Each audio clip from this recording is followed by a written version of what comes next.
ایک مزدور کی تنخواہ سے بھی کم تنخواہ لینے والے امام مسجد کی زندگی کیسی ہوتی ہے؟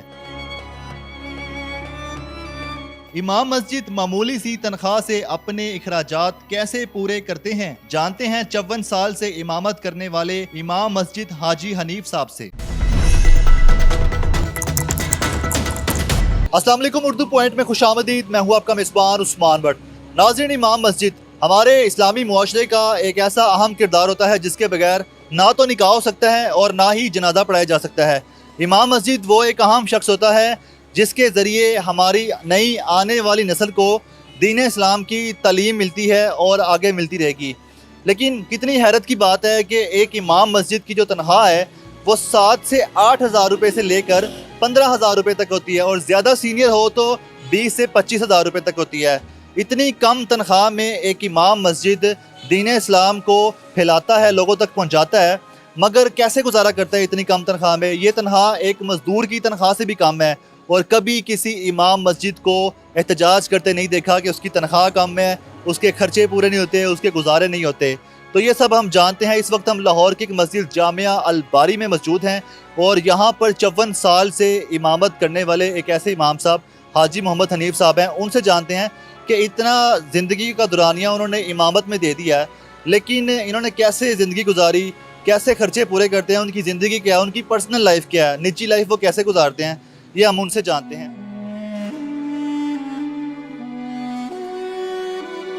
امام صاحب کی جو بھرتی ہوتی ہے وہ کس طرح ہوتی ہے؟ میں ہوں 24 سال سے یہاں پر تقریباً امامت کر رہا ہوں، تو اگر میرے کو وجہ بن جاتی ہے، کوئی ناراضگی ہو جاتی ہے، فوتگی ہو جاتی ہے، تو مسجد انتظامیہ جو مشورہ کر کے دوسرے آدمی کو یہاں پہ لے آئے گی۔ بس اس قابل ہونا چاہیے کہ یہ جو فریضہ ہے اس کو صحیح معنوں میں ادا کر سکے، عالم ہو، قرآن کا حافظ ہو، قاری ہو، مسائل سے واقف ہو، یہ چیزیں جو ہم ضروری ہوتی ہیں۔ کیا آپ اسی مسجد میں ہی رہتے ہیں اور 24 سال سے بتا رہے ہیں کہ آپ امامت کروا رہے ہیں، تو یہ 24 سال سے ادھر ہی ہیں؟ نہیں، مجھے اصل میں امامت کراتے تقریباً کوئی 54 سال، تو یہ میری تیسری مساجد ہے۔ تو میرا ایک شاگرد ہیں ادھر، اس نے اور میں نے مشورہ کیا تھا کہ یہاں پہ مسجد ہونی چاہیے، اور الحمدللہ اللہ کے فضل سے پھر ہم نے اذان دی، ایک آدمی کو ساتھ پکڑا، جماعت کرا لی۔ اس کے بعد 7 سال ہم نے تقریباً بغیر مسجد کے یہاں سڑکوں پہ ہی یا کسی کے گھروں میں یا کسی کے لان میں نماز پڑھتے رہے، دکانوں میں پڑھتے رہے۔ اس کے بعد پھر اللہ سے مانگتے رہے، اللہ نے یہ جگہ دی، پھر مسجد بن گئی جناب علی۔ ہمارے والد صاحب ریلوے میں تھے، ہیڈ کلر، لیکن ان کو شوق تھا کہ میرے بچوں میں سے ایک بچہ یہ لائن بھی اختیار کرے، اس لیے مجھے وہ شروع میں چھوٹے ہوتے سائیکل پہ بٹھا کے کینٹ سے یہاں گڑھی شو لے جاتے تھے حفظ کے لیے، تو بلال پارک بھی، بھگوان پورے بھی لے جاتے رہے ہیں سائیکل پہ بٹھا کے۔ تو اللہ نے ان کی خواہش کو پورا کیا الحمدللہ۔ آج مجھے 65 سال 66 سال کی عمر ہو چلی ہے۔ اس شعبے میں میں نے آج تک کوئی کام نہیں کیا اس کام کے علاوہ، قرآن کو سیکھنا سکھانا، نماز پڑھنی پڑھانی، بس، اور کوئی کام نہیں کیا۔ بالکل۔ آپ کی فیملی بھی ہوگی، فیملی کو کتنا وقت دیتے ہیں؟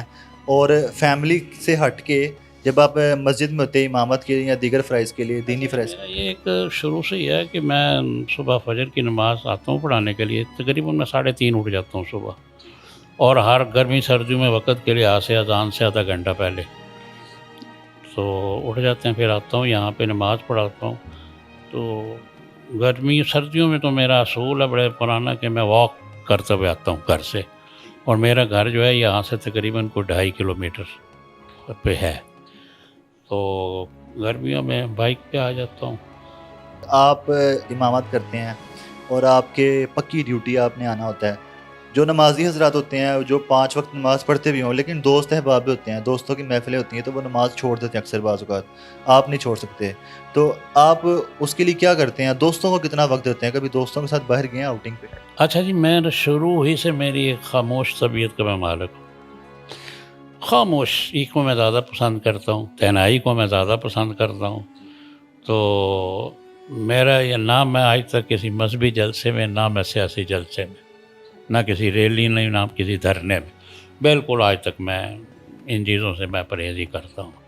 زیادہ تر میں مسجد میں اپنے وظائف میں یا سیکھنے سکھانے میں یا پڑھنے میں، ہاں الحمدللہ اگر محبت ہے تو صرف تبلیغی جماعت کے ساتھ چلے جاتے ہیں، ان کے ساتھ بیٹھ جاتے ہیں، ان کے سال کے بعد ان کے ورنہ اور اس کے علاوہ بس کچھ نہیں.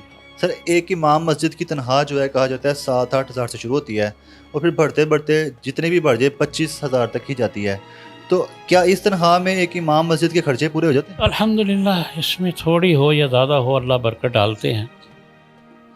اب زیادہ سے زیادہ مدارس کے ہمارے جو استاد بچوں کو پڑھاتے ہیں 8-8 گھنٹے 10-10 گھنٹے ڈیوٹی دیتے ہیں، ان کو کیا ملتا ہے 12,000 14,000 15,000.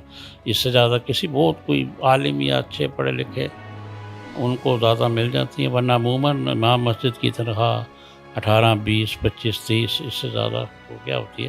لیکن یہ الحمدللہ آپ نے آج تک دیکھا ہوگا ان لوگوں کو نہ کبھی کسی نے احتجاج کیا، نہ کوئی جلوس نکالے کہ ہماری تنخواہیں بڑھاؤ، نہ کبھی آپ نے یہ سنا ہوگا کسی مولوی نے یا حافظ نے خودکشی کی ہے. پورا نہیں ہوتا. کیا وجہ ہے؟ یہی وجہ ہے کہ اللہ نے اتنے سے ایمان میں سکون الحمدللہ عطا کیا ہوا ہے. اللہ کا لاکھ لاکھ شکر ہے، لاکھ لاکھ شکر ہے اس سکون میں ہے الحمدللہ. بہت الحمدللہ جتنا بھی ملتا ہے، تھوڑا ملتا ہے زیادہ ملتا ہے، اس پر اللہ کا شکر کر.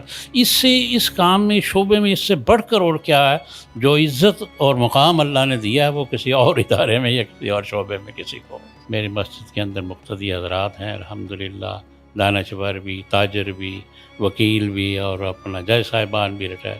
لیکن الحمدللہ یہ تو بڑا مقام ہے نا صاحب حضرات عزت کا وہ موقع، اس میں کوئی شک نہیں. اسی سے اللہ نے یہ کتنا بڑا رتبہ ہے. بڑے بڑے افسران بھی آپ کو سلام کرتے ہیں. الحمدللہ اللہ کا شکر ہے، عزت کرتے ہیں، ادب دل کے احترام کرتے ہیں. ایک مسجد کے اخراجات میں کیا کیا شامل ہوتا ہے اور پورے کیسے ہوتے ہیں؟ مسجد کے اخراجات کے اندر یہ دیکھیں اسٹاف کی تنخواہیں ہوتی ہیں، سیلری ان کی ہوتی ہیں، بل وغیرہ جو ہو جاتے ہیں. پھر اور مسجد کے مہینے میں یہ مسجد کی چھوٹی موٹی مرمت کام تقریباً مسجد کے اندر بھی 1 لاکھ کے قریب خرچہ ہو ہی جاتا ہے. یہ سارا انتظامی کمیٹی پورا انتظامیہ ہوتی ہے. یہ کچھ لوگ ماہوار دیتے ہیں، کچھ جمعے کے جمعے گلوں میں ڈال جاتے ہیں، کچھ اس طرح ویسے الگ کر دیتے ہیں کہ یہ میری طرف سے مسجد کے اندر. اتنی مصروف زندگی ہوتی ہے امام مسجد کی، تو کبھی ایسا ہوا ہے کہ آپ اپنا اس فریضے کو چھوڑ کے کہیں گئے ہوں دوستوں کے ساتھ یا کہیں باہر؟ نہیں، کبھی نہیں کیا. کبھی دوستوں نے بھی اصرار نہیں کیا؟ نہیں، میں نے آپ کو بتایا نا کہ شروع سے ہی خاموشی اور تنہائی، اور نہ میں پسند کرتا ہوں بات کو سیر و تفریح کو، تو نہ کسی سیاسی جلسے کو، نہ مذہبی جلسے کو. فیملی کے ساتھ کہیں گئے آؤٹنگ پہ کھانے کے لیے؟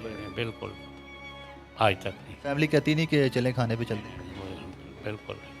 عزیز و اقارب کی شادیاں آتی ہوں گی تو اس وقت کیا کرتے ہیں اگر نماز کا ٹائم ہو یا امامت بھی کروانی ہو اسی ٹائم امام نائب امام الحمدللہ نمازیں پڑھا دیتے ہیں. کوئی ایسا انسان ہے نا، ہم لوگ جتنے بھی امام صاحبان ہیں فرشتے تو ہے نہیں ہیں، ان کو بھی ضرورتیں ہیں لگی ہوئی ساتھ. ہم کھانا ہے، پینا ہے، غمی ہے، خوشی ہے، شادی ہے، بہن بھائی ہے، سارے معاملات چلتے ہیں اور سارے معاملات اللہ پاک کام سارے ہو جاتے ہیں. مجھے کوئی بھی دنیا سے چلے جائے کام تو رکتا نہیں ہے نا جی. تو دنیا کی مصروفیات تو ہر آدمی کے ساتھ ہیں. دنیا کے معاملات پہ کتنی خبر رکھتے ہیں؟ دینوی معاملات پہ تو آپ کی پوری عبور ہے، تو دنیاوی معاملات میں کیا چل رہا ہے کیا، اور سیاسی معاملات میں کچھ مطلب دیکھتے تو ہیں خبریں وغیرہ؟ خبریں وغیرہ کا مجھے بہت شوق ہے سننے کا، 11 بجے کی یا 10:30 کی خبریں سن کر. لیکن آج کل کی خبریں سن کر وہ دل جو ہے کسی وقت کا ایسا تو ان کو سنو ہی نہ. بالکل یقین کر جائیں آپ، دل اتنا پریشان ملکی حالات کا کہ ملک یہ ہو کیا رہا ہے اس ملک کے اندر، کوئی پوچھنے والا نہیں، کوئی نہیں.